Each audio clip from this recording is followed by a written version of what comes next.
이 시간 함께 말씀 보도록 하겠습니다. 하나님께서 우리에게 주신 말씀 신약성경 사도행전 3장 13절에서 17절까지의 말씀입니다. 사도행전 3장 13절에서 17절까지 우리 저와 여러분이 한 절씩 교독하시고 17절 말씀 한 목소리로 봉독하겠습니다. 제가 13절 말씀 봉독합니다. 아브라함과 이삭과 야곱의 하나님 곧 우리 조상의 하나님이 그의 종 예수를 영화롭게 하셨느니라. 너희가 그를 넘겨주고 빌라도가 놓아주기로 결의한 것을 너희가 그 앞에서 거부하였으니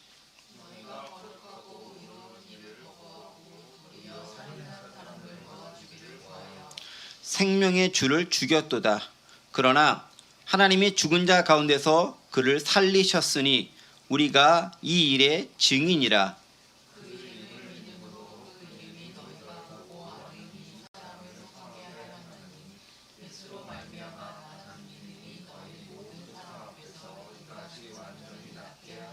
같이 봉독하죠. 형제들아 너희가 알지 못하여서 그리하였으며 너희 관리들도 그리한 줄 아노라.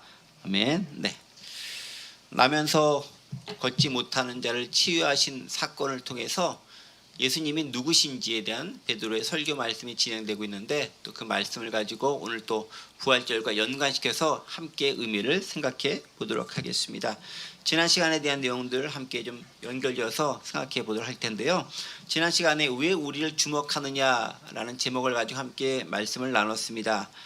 특별히 나사렛 예수 그리스도의 이름으로 일어나 걸으라 라고 말씀하셨죠. 나사렛 예수가 무슨 뜻이었죠?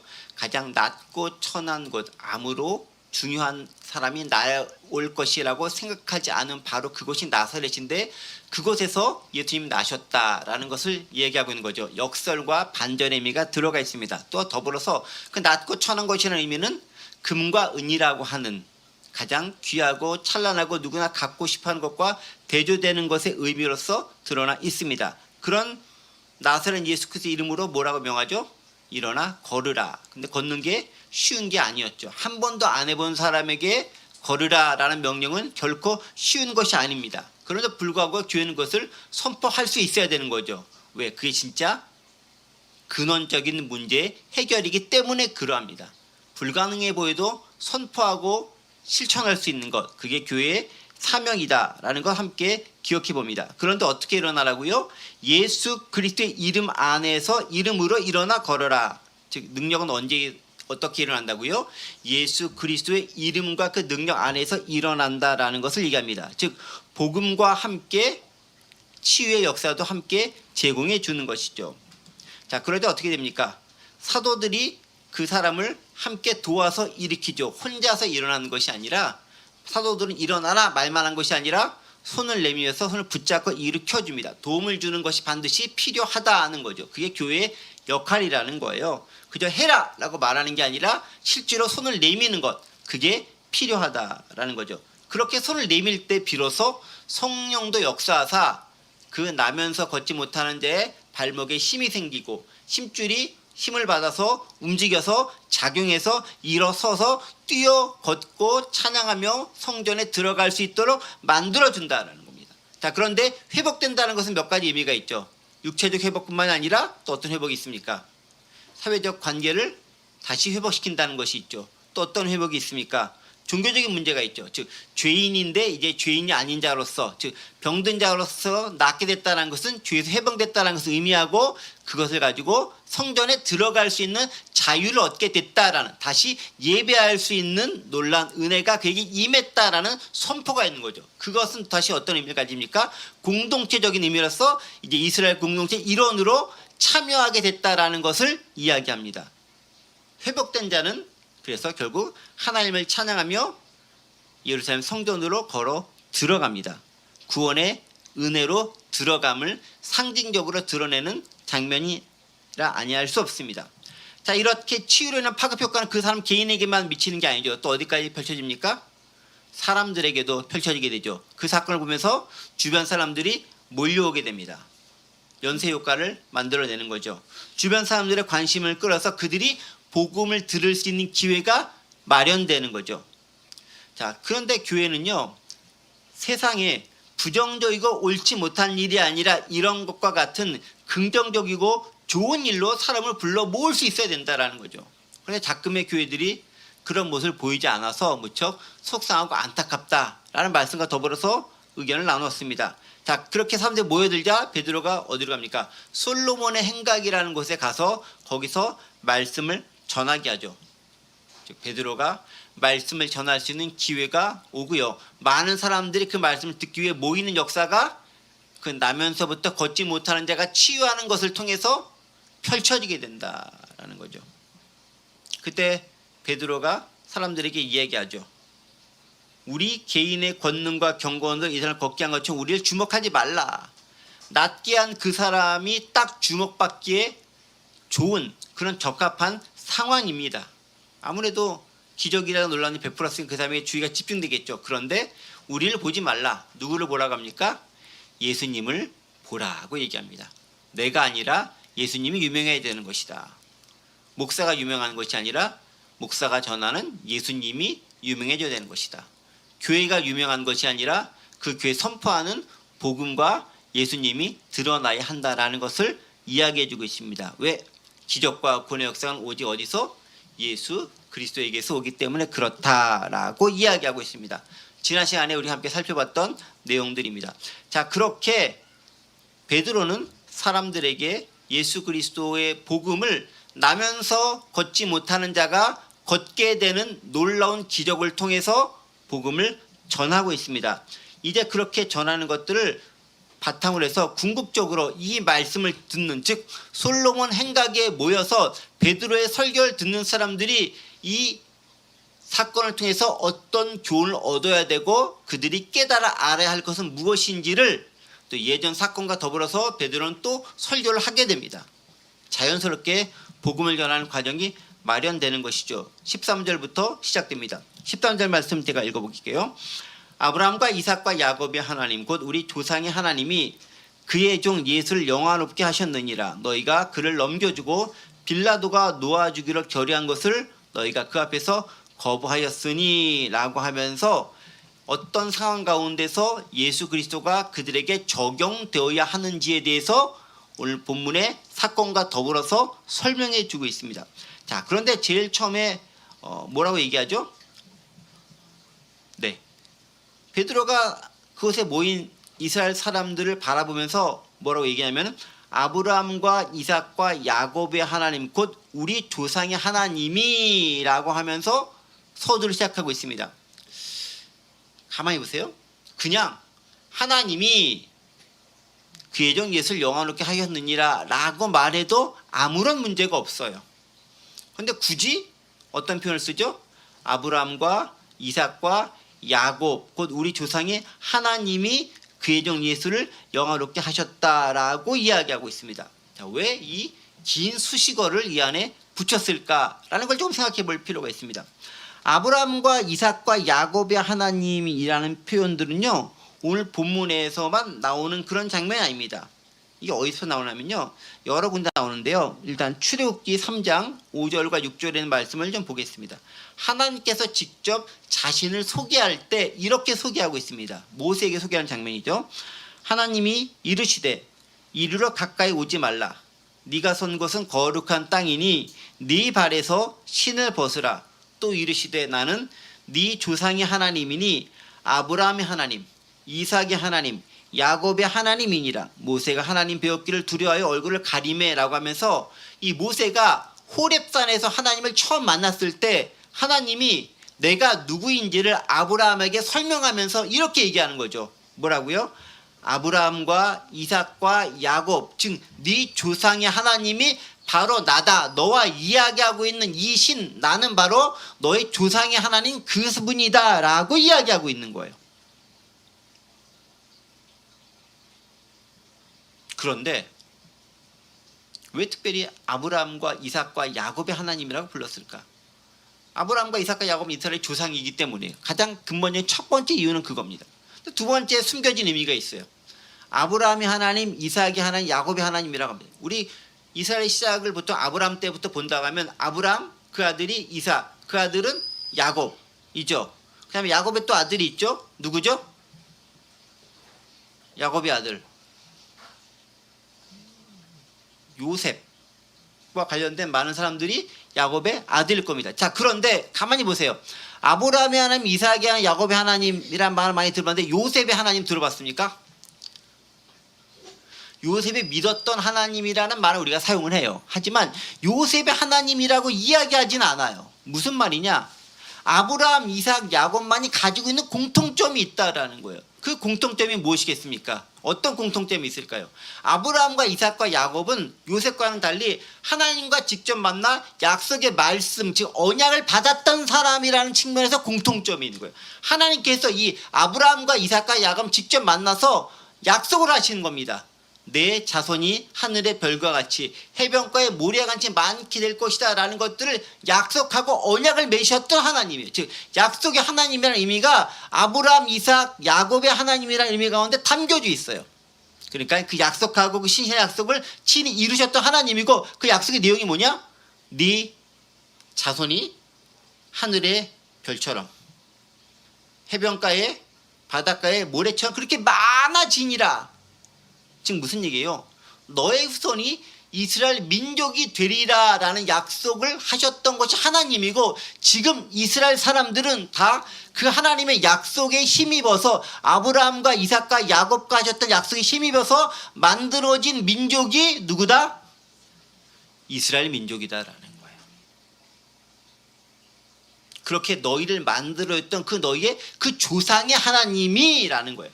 그냥 하나님이 아니라 약속하셨고 약속대로 너희를 존재하게 한 그 하나님이 무슨 일을 행하셨다라는 거예요. 자, 그런데 이 아브라함과 이삭과 야곱 너희 조상의 하나님이란 말은 또 한 번 사용하신 분이 있으면 누가 사용하냐? 예수님도 이 표현을 사용합니다. 마태복음 22장 32절에 있는 말씀입니다. 마태복음 32절 보면 제가 읽어볼게요. 31, 32절인데요.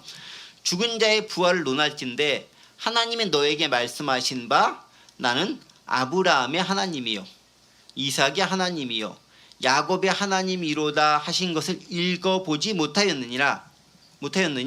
하나님은 죽은 자의 하나님이 아니요 살아있는 자의 하나님이시니라 라고 하면서 예수님께서 아브라함과 이삭과 야곱의 하나님을 언급하면서 무엇을 얘기합니까? 즉 부활의 하나님을, 부활시키신 하나님을 이야기하고, 그 하나님은 어떤 하나님? 살아계신 하나님이다 라는 것을 얘기합니다. 즉 하나님은 죽은 하나님이 아니라는 거예요. 그때 계셨고 지금은 안 계신 하나님이 아니라 그때부터 지금까지 쭉 살아계셔서 동일하게 역사하셨던 그 하나님이신데, 그 하나님이 어떤 하나님? 죽은 자를 살리시는 하나님이다 라는 거예요. 그 죽은 자를 살리신 하나님으로서 아브라함과 이삭과 야곱의, 즉 현재로서 역사하시는 그 하나님이 지금 베드로의 설교를 듣는 너희가 믿는 그 하나님과 동일한 하나님이다라는 거예요. 자, 정리해보면 이런 거예요. 아브라함과 이삭과 야곱의 너희 조상의 하나님이라는 것은요, 너희를 지금 이렇게 존재하게 한 너희의 근원의 뿌리가 되는 조상들이 믿었고 조상들 약속하셨던 그 하나님이다라는 겁니다. 그런데 그 하나님은 어떤 하나님입니까? 다시 예수님께서 뭐라고 적용하시냐면은 그 하나님은 죽은 자를 살리신 영원한 생명과 영원한 삶이 되신 그 하나님이다라는 거예요.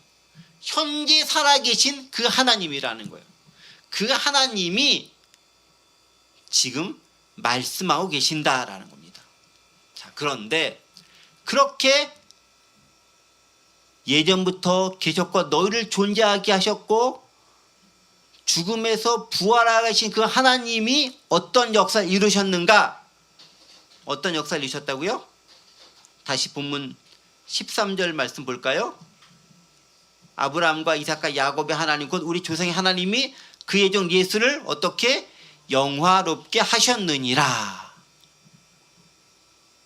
그냥 하나님이 예수를 살리셨다라고 하지 않고요, 예수를 영화롭게 하셨는데 지금까지 언급한 그런 이스라엘 민족과 관계성을 맺고 계시고 약속도 하고 계시고 죽음에서 부활하실 수 있는 능력을 가지신 그런 놀라운 역사를 가지신 항상 살아계신 그 하나님이 예수를 살리셨다라는 거예요. 근데 살리셨다라는 말을 어떻게 표현합니까? 영화롭게 하셨다라는 거예요. 단지 죽음에서 살리셨다라는 게 아니라 그것이 모든 걸 영광스럽게 하셨다라는 거예요.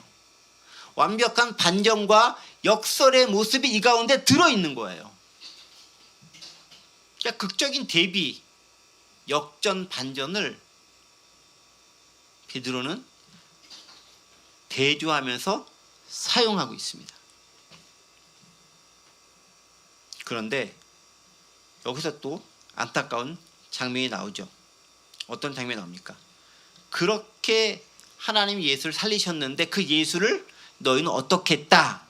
라고 나옵니다. 13절 하반절 말씀이죠. 너희가 그를 넘겨주고 빌라도가 놓아 주기로 결의한 것을 너희가 그 앞에서 거부했다라면서 그 생명의 근원 되신 하나님이 살리신 너희의 조상들이 믿었던 그 하나님이 살리신 예수를 너희는 어떻게 했느냐? 어떻게 했다라고 얘기한다고요? 너희가 그를 넘겨주고 빌라도가 놓아주기로 결의한 것을 너희가 그 앞에서 거부했다라고 얘기합니다. 니네가 두 가지 잘못을 저질렀다고 지적을 하는 거예요. 두 가지 잘못. 첫 번째 잘못은 어떤 잘못입니까? 너희가 그를 넘겨줬다. 영어로 보면 이렇게 되어 있죠. You handed over 라고 되어져 있죠. You handed him over to be killed. 네가 그를 죽도록 넘겨줬다라고 합니다. 죽도록 빌라도에게 넘겨줬다라고 얘기합니다. 첫 번째 잘못이 그거인 거죠. 예수를 죽음으로 너희가 내몰았다라는 거예요. 니네가 뭘 잘못했는지를 깨달아 알라라고 설명해 주는 거죠. 근데 거기서 그치는 게 아니에요. 또 한 가지 더 잘못한 게 있습니다. 죽음을 내몬 것도 첫 번째 잘못인데 그 다음에 죽음을 내몰아서 빌라도 재판장까지 예수를 보냈어요. 근데 빌라도가 뭐라고 판결했습니까? 가만히 보세요. 빌라도가 놓아주기로 결의했는데 너희가 그 앞에서 거부했다라고 표현합니다. 재밌죠? You disowned him before Pilate. 네가 빌라도 앞에서 그를 disowned, 내 것이 아니야, 우리 것이 아니야 라고 거부해버렸다라는 거예요. 빌라도가 어떻게 했는데? do라는 단어로 연결되고 있죠. 그가 he had decided to let him go. 빌라도는 원래 결정했어요. 뭐라고요? 그 풀어주자. 잘못한 게 없으니까 놓아주자 라고 빌라도는 결정했는데 그 결정한 빌라도의 결정을 니네가 거부하면서 다시 예수를 죽음으로 밀어 넣었다라는 거예요.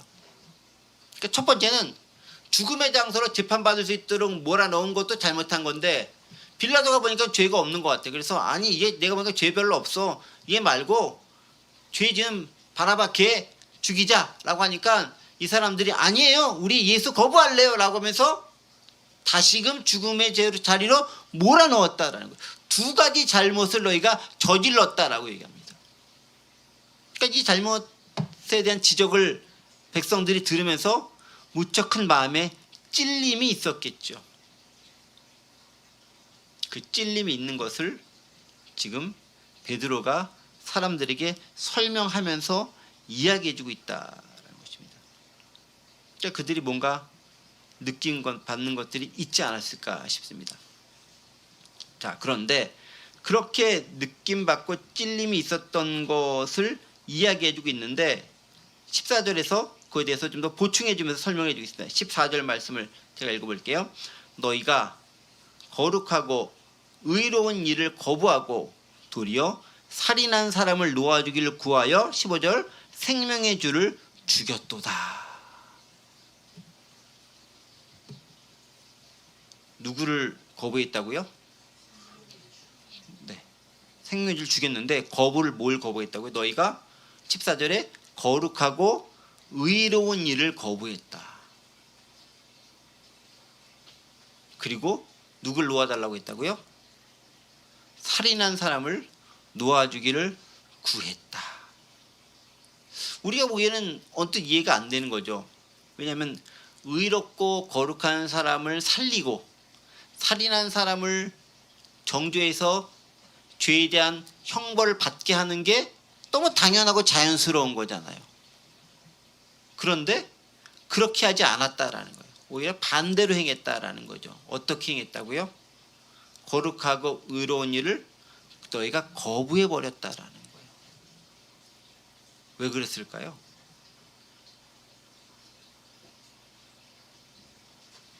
아니 가만히 보세요. 상식적으로만 생각하면 거룩하고 의로운 일을 놓아줘야 되는 게 맞아요. 잘못한 사람을 정죄해야 되는 게 맞아요. 그런데 그렇게 하지 않았다라는 거예요.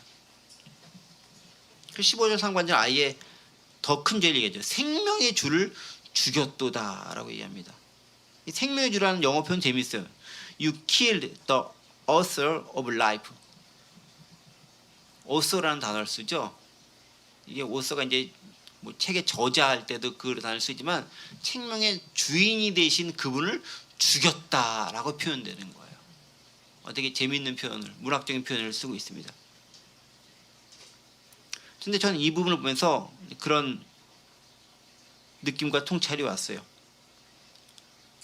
왜 인간들은 그렇게 거룩하고 의로운 일을 받아들이지 않고 거부하는 삶을 살까?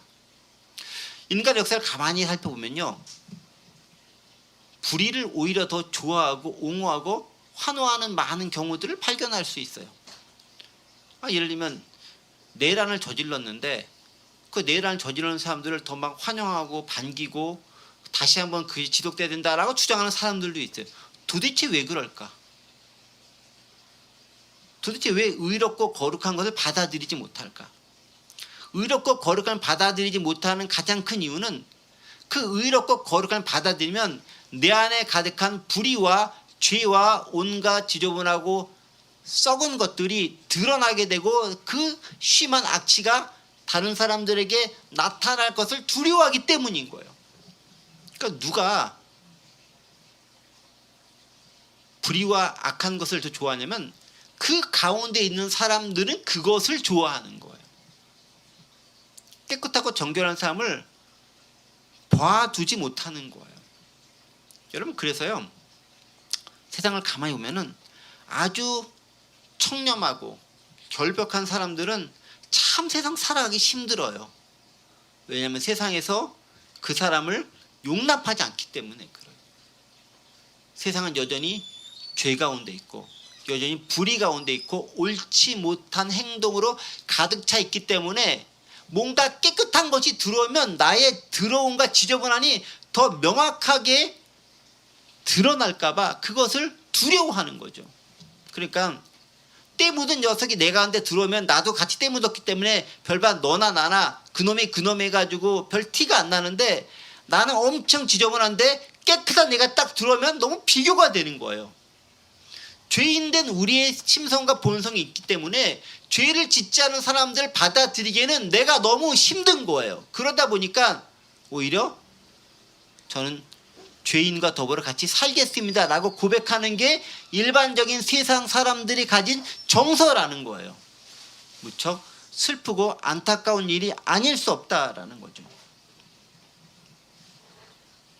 그게 우리의 정서다라는 거죠. 그러면서 누굴 놓아달고 오히려 살인하는 사람을 놓아주기를 구했고 생명의 주를 죽인다라는 것입니다. 그래서요, 교회가 교회의 본질을 유지하면서 세상을 살아가기가 무척 힘든 거예요. 왜냐하면 세상 사람들은 교회가 교회의 본질을 온전히 이루면서 살아가는 것을 별로 좋아하지 않기 때문에 그렇습니다. 그런데 그런 교회가 있어야 그나마 세상이 조금이라도 더 밝아지고 깨끗해지는 거예요. 그런데 그 역할을 하지 못하면 오히려 교회는 세상에서 세상보다 못한 존재로 책망받고 손가락질 당할 가능성이 훨씬 더 커지게 되는 거죠. 자, 그래서 15절 말씀을 넘어갑니다. 바로 그렇게 세상은 그들이 가진 그 악한 성격 때문에 예수님을 죽음의 자리로 내몰 수밖에 없었다라는 것입니다. 자, 그런데 또 반전이 일어나죠. 세상은 그런데, 사람들은 그런데, 하나님은 또 어떻게 했다? 다시 반복적으로 얘기합니다. 어떻게 했다? 15절에 그러나 하나님이 죽은 자 가운데서 그를 살리셨다라고 얘기합니다. 하나님은 또 역전하시는 거죠. 계속 지금 너희는 이렇게 했는데 하나님은 이렇게 있어라고 비슷한 형태의 논조를 통해서 반박해 나오고 있습니다. 니네 이렇게 잘못했는데 하나님은 계속 이렇게 수습하고 있어라고 하는 거예요. 니네는 본성이 악해가지고 누구보다도 깨끗하고 청렴하고 생명의 주이신 주님을 죽였지만 하나님은 그 주님을 다시 살리셨다라는 거예요. 하나님은 어떤 분이다?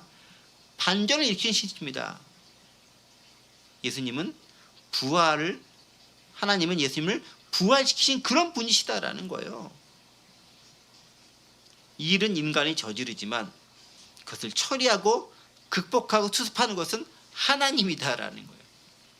그래서 우리가 이 말씀이 때로는 무척 위로가 되기도 해요. 어떤 의미에서 그러냐면 오늘 본문에 나타난 유대인이라든가 이스라엘 종교 지도자들은 의도적으로 예수님을 죽이고 나쁜 짓을 많이 했습니다. 그럼에도 불구하고 하나님께서 반전을 일으켜서 예수님을 죽은 자들의 살리심으로 부활케 하셔서 완전히 전세 역전, 판 뒤집어졌어를 만드셨어요. 그런데 우리가 또 살다 보면 이렇게 의도적으로 나쁜 짓을 하지 않는다 할지라도 내가 의도치 않았지만 본의 아니게 해로운 일을 행하게 될 경우도 있어요. 세상을 살아가다 보면 그래요. 자, 그럴 때도 하나님은 어떻게 하신다? 그것들을 돌이키셔서 생명의 주를 살리실 수 있는 분이다라는 거예요. 그래서 우리가 희망을 놓지 말아야 할 이유가 여기 있는 거예요. 어떤 이유? 내가 혹 의도치 않게 잘못을 저질렀다 할지라도 하나님은 그것을 다시 돌이키셔서 원상 그 이상으로 회복시키실 수 있는 분이다라는 사실이에요. 그게 얼마나 큰 위로를 주는지 몰라요. 인간의 죄악으로 인해 예수님을 딱 죽여 그것을 대치 끝 해버렸으면 얼마나 힘들고 안타깝고 속상한 일만 발생하겠습니까? 근데 그게 끝이 아니라라는 거예요. 하나님은 반전과 역전과 역설을 만드시는 분이다라는 거예요. 뒤집어 엎으시는 분이다라는 거예요. 의도적으로 잘못했던 혹 내가 의도치 않았지만 실수로 잘못을 했던 하나님은 그것을 되돌리실 수 있는 분이시다라는 거예요. 우리는 그 하나님을 안다라는 것입니다. 그리고 우리는 그 하나님을 어떻게 해야 된다? 증거해야 된다. 그래서 15절 하반절에 뭐라고 얘기합니까? 우리가 이 일의 증인이라. We are witness of this. 우리가 이것의 증인이다라고 고백하고 있습니다. 어떤 일? 인간의 악한 성질 때문에 지극히 선한 생명의 주를 죽였지만 하나님이 그 주님을 살리셨다라는 거예요. 그것에서 우리가 증인이었다라는 것입니다. 즉 우리는 무엇의 증인이 됩니까? 하나님께서 다시 부활시키신 그 예수 그리스도의 증인, 그리고 그 예수님을 다시 살리신 그 하나님에 대한 증인, 그리고 이것이 하나님이 어떤 분이시고 예수님이 누구신지에 대한 것들을 말할 책임으로서의 증인, 그 역할을 감당해야 한다는 거예요. 그게 사도 베드로의 사명이었고 그 당시 사도들의 사명이었고 그 사도들의 후예로서 그 사도들의 복음으로 말미암아 믿음의 사람들이 된 우리들이 또한 짊어져야 할 책임이라는 겁니다. 무엇으로서의 책임? 증인으로서의 책임이라는 거예요. 예수가 살아나셨다. 부활하셨다. 하나님이 예수님을 죽음에서 살리셨다라는 것들을 증거할 책임이 우리가 있다라는 거예요. 그래서 우리는요, 증인의 역할을 얼마나 잘 감당하는가에 대해서 생각해 봐야 되는 거예요. 지금 우리의 삶은 어떤 삶? 증인으로서의 삶을 살아가는 거예요. 무엇에 대한 증인? 예수의 십자가와 부활에 대한 증인. 죽음에서 예수를 다시 살리신 하나님에 대한 증인. 그리고 그 모든 믿는 자들이 다시 은혜 가운데 살아갈 것이라는 것에 대한 복음의 대변자로서의 증인, 그 역할을 우리가 감당해야 된다는 것입니다. 부활절이잖아요. 부활하신 주님을 기억한다면 내가 무엇의 증인을 내가 살고 있는 그곳에서 내가 생활하는 그 공동체에서 어떻게 증언할 것인가를 한번 고민해 보셔야 되는 거예요. 부활이니까 기쁘다, 나에게만 행복이다 라고 교회에서만 즐거워하는 것이 아니라 우리가 만나게 될 그 사람들, 생활하게 될 그곳에서 그 부활하신 주님을 어떻게 증거할 것인가에 대해서 고민해 보셔야 되는 거예요. 지난주 부활주일이었는데요, 제가 예배 잘 드리고 왔습니다 라고 사람들에게 얘기하는 것을 그치지 말고 내가 어떻게 부활의 주님을 증거할 것인가를 여러분들은 고민해 보셔야 된다라고 얘기합니다. 자, 이렇게 그들의 잘못이 무엇인지에 대해서 베드로가 지적을 했습니다.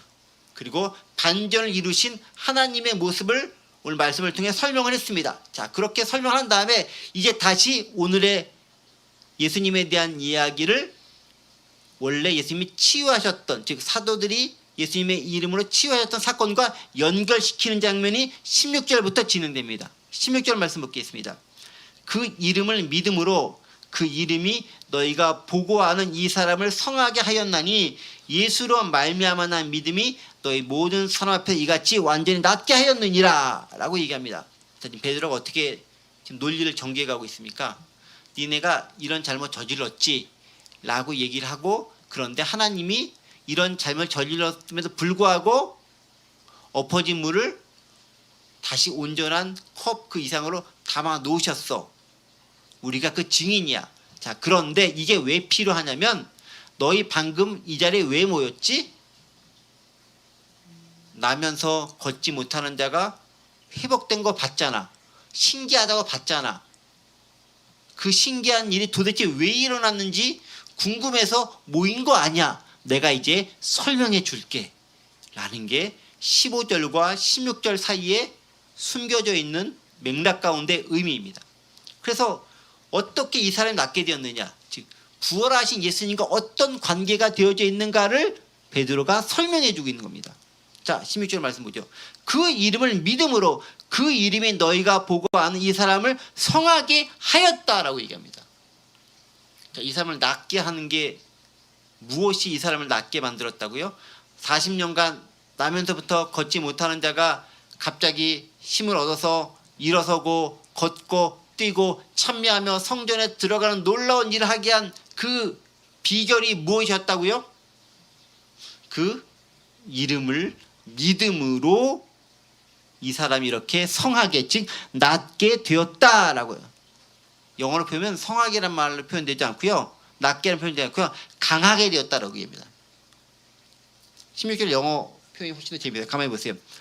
By faith in the name of Jesus, this man whom you see and know was made strong. 너희가 지금 보고 아는 이 사람이 made strong, 아주 강하게 되었다라는 거예요. 연약한 자여서 이제 다시 강한 자로 회복이 되었다는 거예요. 무엇에 의해서? 믿음에 의해서. 그런데 그 믿음은 어떤 믿음이라고요? In the name of Jesus. 예수 그리스도 안에서의 그 믿음에 의해서 이 사람이 낫게 되고 치유되고 뿐만 아니라 강하게 되었다라고 설명해 주고 있습니다. 역사적 예수 사건을 치유 사건과 결부시키고 그것을 다시 구원의 복음과 결부시키는 베드로의 놀라운 설교 장면을 우리는 본문을 통해서 발견해 볼 수 있습니다. 자, 이 사람이 걷게 된 이유가 뭐라고요? 베드로가 능력이 탁월해서 경건 생활을 잘해서 믿음이 베드로가 가진 놀라운 것들이 있어서가 아니라 무엇 때문에요? 예수의 이름으로 말미암아. 그 예수의 이름을 믿음으로 고백했기 때문에 낫게 있다라는 겁니다. 근데 예수는 어떤 분이시라고요? 죽음에서 부활하신 분이기 때문에. 예수는 어떤 분이라고요? 생명의 주인이기 때문에. 아까 얘기했죠. 생명의 주이신 그분을 너희는 죽였지만 하나님은 죽은 자 가운데서 살리셨다라고 얘기합니다. 자, 왜 이 사람이 나음을 얻을 수 있습니까? 예수님은 어떤 분이기에? 생명의 주인이기 때문에. 죽음을 극복하는 분이기 때문에. 죽음에서 부활하신 분이기 때문에 예수님은 모든 질병을 낫게 하고 모든 악한 것으로부터 해방시킬 수 있는 그런 분이 됐다라고 설명해 주고 있다라는 것입니다. 자, 그런데 한 가지 우리가 잊지 말아야 될 것이 있습니다. 지금 아까 13절부터 15절까지 무엇을 지금 베드로가 지적하고 있었죠? 이스라엘 백성들의 죄와 잘못을 지적하고 있었습니다. 어떤 죄와 잘못이죠? 니네가 예수를 죽였다라는 거예요. 니네가 생명의 주를 넘겨줬고 그것도 모자라 빌라도가 죄 없다고 했는데 아니야 죄 있으니까 죽여줘 라고 2번씩이나 걸쳐서 확인 사살까지 했다라고 얘기합니다. 너희가 뭘 했다? 죄를 지었다라고 이야기하고 있습니다. 자, 그런데 오늘 본문은 지금 어떻게 연관이 되고 있습니까? 이 사람이 병든 것에서부터 나음을 얻게 되는 것은 예수님이 죽음을 극복하고 부활하셨기 때문에 이 사람은 나음을 얻을 수 있다라고 이야기하고 있습니다. 자, 그러면서 너희도 길이 있다라고 얘기하는 거예요. 즉, 이 나면서 걷지 못한 사람 육체의 질병을 가지고 예수님이 생명을 주기 때문에 그 예수님을 믿음으로 너희가 해방시켰던 것처럼 너희도 질병을 갖고 있다라는 거예요. 어떤 질병? 영혼의 질병을 가지고 있다라는 거예요. 그 영혼의 질병이 뭐다? 죄이다라는 거예요. 어떤 죄? 예수를 넘겨지은 죄, 예수를 부인한 죄, 예수를 받아들이지 않은 죄를 너희가 가지고 있다라는 것입니다. 근데 그 죄를 어떻게 극복할 수 있느냐? 예수 그리스도의 이름으로 너희의 죄의 문제도 극복하고 해결할 수 있다라는 거예요. 왜? 질병은 원래 어디서 나오는지 아십니까? 질병은 궁극적으로 죄로부터 나오는 거기 때문에 그래요. 자, 이게 이제 우리는 물론 이제 현대를 살아가기 때문에 죄와 질병이 관계없다고 생각할지 모르겠지만 성경을 따지고 올라가 보면은 제일 먼저 태초에 아담과 하와가 살았을 때는 어떻습니까? 모든 것이 평화롭고 행복하고 건강하고 건전한 상태였습니다. 그런데 아담과 하와가 죄를 범하고 나자 그 다음부터 뭐가 들어옵니까? 죽음이 들어오고요, 질병이 들어오고요, 고통이 들어오고요, 아픔이 비로소 들어오기 시작합니다. 즉 죄, 질병, 고통 그리고 죽음은 그 뿌리가 어디로부터 나온다? 죄로부터 나오는 것들이다라는 겁니다. 그래서 이스라엘 사람들은 어떤 사람이 병 걸렸다라는 건 병이 걸리면 이 사람이 죄를 졌기 때문이야라고 단정 지켜버렸습니다. 근원적으로는 그것에 있지만 지엽적으로는 다 연결되는 게 아니죠.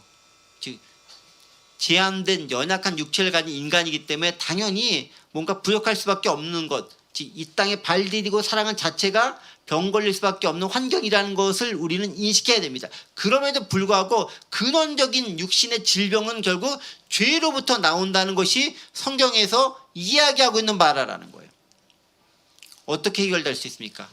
부활과 생명의 주이신 예수님만이 그것들을 해결할 수 있다라고 얘기하는 거예요. 즉 단지 육신의 질병에서 고치는 것이 아니라 죄에 대한 문제까지도 해결됐다라는 거예요. 그래서 이스라엘 백성들 가운데서 죄인이면은 성전에 들어가지 못했는데 그것 때문에 나면서 걷지 못하는 자가 성전 앞에서밖에 있지 못한 그 사람이 치유하고 나음을 얻게 하자 성전에 들어가서 죄인됨을 벗어버릴 수 있었던 것처럼 너희가 비록 육신은 멀쩡하다 할지라도 마음에 병들었던 죄의 문제를 해결하여야 진짜로 하나님과 교제할 수 있는 단계로 나아갈 수 있다라고 설명하고 있는 거예요.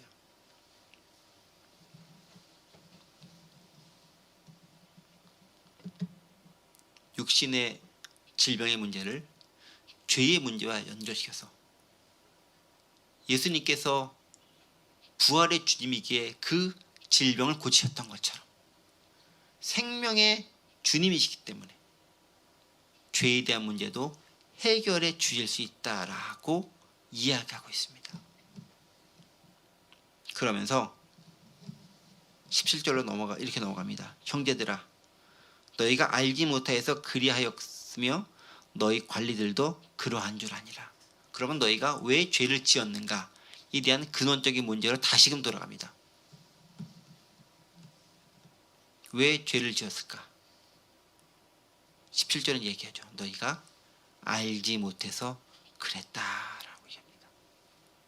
Now brothers, I know that you acted in ignorance. 너희가 무지함으로 부지 중에 너희가 죄를 행했다라는 겁니다. 너희의 관리들, 여긴 SD에도 your leader라고 돼 있잖아요. 너희의 관리들 혹은 너희의 지도자들, 너희의 종교 지도자들이 그러했던 것, 너희도 이렇게 너희 무지가 죄를 짓도록 만들었다라는 거예요. 무엇에 대한 무지? 예수님에 대한 무지가 죄를 짓도록 만들었다라는 겁니다. 자, 그럼 다시 환원해 보겠습니다. 우리가 어떻게 하면 잘 살아갈 수 있을까요? 예수님에 대한 참다운 지식이 우리에게는 필요하다라는 거예요. 예수님이 누구인지 모르기 때문에 그 예수님을 죽음의 자리로 내어 몰 수밖에 없었다라는 거예요. 우리의 인간의 무지와 부도덕과 부지의 소산으로 예수님을 죽음의 자리에 내몰 수밖에 없었다라는 거예요. 수습 불가의 상황이 만들어진 거죠.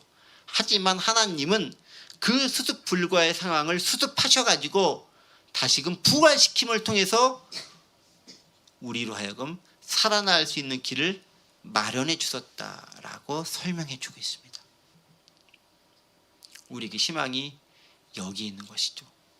그래서 우리는요, 예수님이 누구이신지, 어떤 분이신지, 그분은 말하는 역사가 무엇인지를 알아야 합니다. 무지가 알지 못함이 더 큰 죄를 범할 수 있기 때문에 그래요. 모르는 가운데 죄를 범할 수 있기 때문에 그렇다라는 거죠. 알고 범하든 모르고 범하든 죄를 범한 건 마찬가지겠지만 최소한 모르고 범하지는 말아야 한다라고 이야기하고 있습니다. 자, 그런데 여기 좀 재미있는 것들을 이제 마무리하면서 좀 한 가지만 말씀드리고 마무리하려고 합니다. 오늘 본문 17절에 뭐라고 처음에 대상을 지칭하고 있죠? 형제들아 라고 부르고 있죠. 형제들아. 자, 그런데 지난주 우리가 본문 말씀 혹시 기억하십니까? 이스라엘 사람들아 라고 부르고 있죠. 지난주는 이스라엘 사람들아 라고 부르고 쭉 얘기하다가 오늘 17절에서는 형제들아 라고 진행되고 있습니다. 근데 이게 오늘 본문만 그런 게 아니에요. 우리 처음에 베드로가 처음 만나서 사람들에게 오순절 성령 강림 사건을 설명해 줄 때 베드로가 이와 똑같은 패턴으로 이야기를 진행했던 것들을 우리는 발견할 수 있습니다. 어떻게 발견하냐? 여러분 사도행전 2장 22절에 있는 말씀 보겠습니다. 이스라엘 사람들아 라고 베드로가 부르고 있죠. 이 말을 들으라. 너희도 아는 바와 같이 하나님께서 나사렛 예수로 큰 권능과 기사의 표적을 너희가 베푸사 너희 앞에 그를 증언하셨느니라. 오늘 아까 봤었던 패턴과 되게 비슷하죠. 그 다음에 사도행전 2장 29절에 뭐라고 적혀 있습니까? 형제들아, 내가 조상 다윗에 담대히 말할 수 있노니 다윗이 죽어 장사되어 그 묘가 오늘까지 우리 중에 있도다 라고 하면서 해결책에 대한 것을 제시할 때는 형제들아 라고 부르고 있어요. 자, 오순절 성령 강림 사건을 설명해 줄 때도 이스라엘 사람들아 라고 하면서 니네가 이런 잘못 저질렀어 라고 공통의 조상된 것을 강조하면서 이야기하다가 해결책을 제시할 부분에 대해서는 형제들아 라고 하면서 나도 같은 형제야 라고 공감하는 의미로 설명해 주고 있죠. 오늘 본문도 마찬가지예요. 3장 넘어오니까 나면서 거치면서 고치면서 그들의 죄를 다시 한번 지적하면서 이스라엘 사람들아 니네가 이렇게 나쁜 짓 했어. 근데 하나님이 반전으로 회복시키셨어. 자, 니네 마음이 찔리지? 그럼 어떻게 할까? 형제들아 라고 부르면서 해결책을 또 제시해주고 있어요. 베드로의 독특한 설교 방식입니다. 이스라엘을 부르고 해결책을 제시할 때는 형제들아 라고 하면서 품어주는 모습을 발견해낼 수 있는 거죠.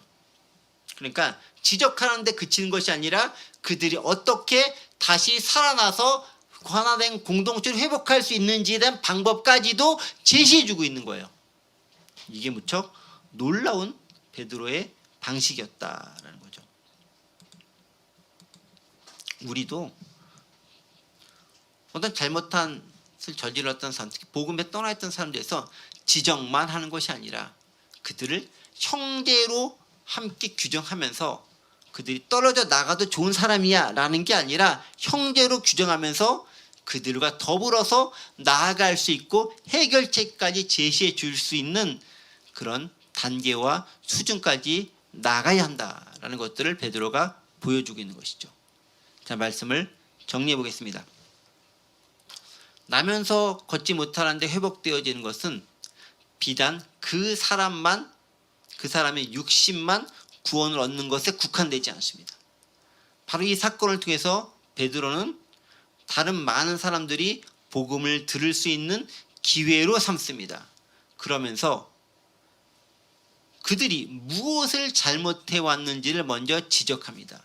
그것은 예수 그리스도 생명의 주이고 무고한 주님을 너희가 죽였다라는 것, 그 죄를 지적한 다음에 하나님께서 그를 다시 살리시고 부활케 하셨다는 것들을 제시해 주면서 하나님은 반전을 이루셨다라는 것을 강조하고 있습니다. 그럼 어떻게 되느냐? 네가 이제 그 하나님을, 그 예수님을 믿고 받아들여야 한다고 이야기하고 있습니다.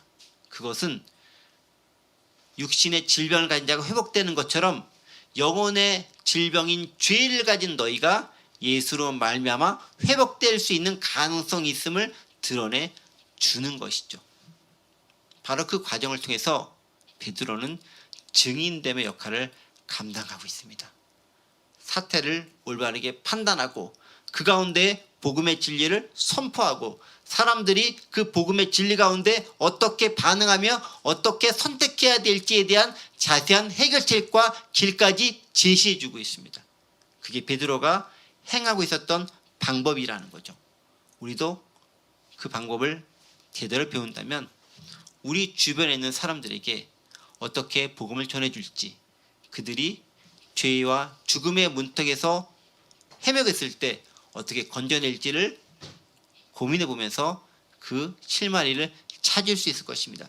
이제 앞으로 전개된 말씀들을 통해서 어떻게 그것을 조금 더 구체적으로 찾아낼 수 있을지 함께 생각해 보는 시간이 되었으면 합니다. 기도하겠습니다. 은혜와 사랑의 하나님 아버지 감사합니다. 인간은, 죄 많은 인간은, 부도덕하고 의롭지 못한 인간은 참다운 정이시고 거룩하시고 온전하시고 생명의 주이신 예수를 죽였지만 하나님은 다시 반전을 일으키사 그 주님을 부활케 하심으로 이 땅에 우리가 얼마나 악한지, 그럼에도 불구하고 다시 살아날 길은 무엇인지를 가르쳐 주셨습니다. 감사드립니다. 그 우리의 잘못과 그 잘못에서 헤어날 길을 가르쳐 주셨사오니 그 가운데서 참다운 해방의 길을 찾게 하시고 죄와 질병에 억눌려 사는 것이 아니라 해방과 평화와 감사와 그리고 구원의 길 가운데 들어설 수 있도록 우리를 이끌어 주시고 여전히 죄 가운데 있는 사람들을 끄집어낼 수 있는 참다운 증인의 역할을 제대로 감당할 수 있도록 우리를 도와주옵소서. 감사드리며 예수 그리스도의 이름으로 기도하옵나이다. 아멘.